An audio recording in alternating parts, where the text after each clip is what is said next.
పడుకున్నాడు చెప్పత్తమ్మా పడుకున్నాడు కదనే మరి గా పొయ్యిల కట్ట మీద అంటుకోరా అదే కూర ఆగో అందరిని అడిగచ్చినా ఎవ్వరి దగ్గర ఉన్నాయో లేవో భగవంతునికి ఎరక గాని లేవు అని అంటుర్రు. అబ్బా అత్తమ్మ నా కళ్ళ నుండి బాగా నీళ్లు కారుతాయి, నువ్వే అండుపోరాదు, నేను తొక్కేసుకొని తిన్నా ఇప్పుడే అన్నం. ఆ తొక్కు పాడుగాను నాకు గుండె దాటి పోదే నీ తొక్కుల మన్నువాడా, అండుపోరాదే నాకు పొయ్యి కాడ వశం కాదు. నువ్వు అండితే ఏమైతుంది అత్తమ్మ, ఇవరిదాకా అన్ని పనులు చేసుకుంటా ఉంటని గా గ్యాస్ అయిపోయింది అన్నందుకు నన్ను కట్టెల పొయ్యి మీద అండు అని అంటాను, అండుపోరాదు. అయ్యో గ్యాస్ రాదట మరి రోజు ఎట్లా అంటవే, నేను ఇంట్లో పనంతా ఎత్తా నువ్వేమో పొయ్యిల కట్ట మీద ఆ అన్నం కూర అండు రోజు.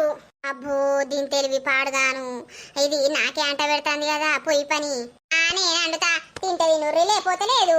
ఏందత్తమ్ము గట్లన పడుతుంది మరిగా నాకే సాధన కాదు, అంత కట్టెల వాసన వస్తుంది, అదంత ఎట్లా అవుతుంది తిప్పినట్టు అవుతుంది అంటే సరేలే ఇప్పుడైతే నేను తొక్కేసుకొని తిన్నత్త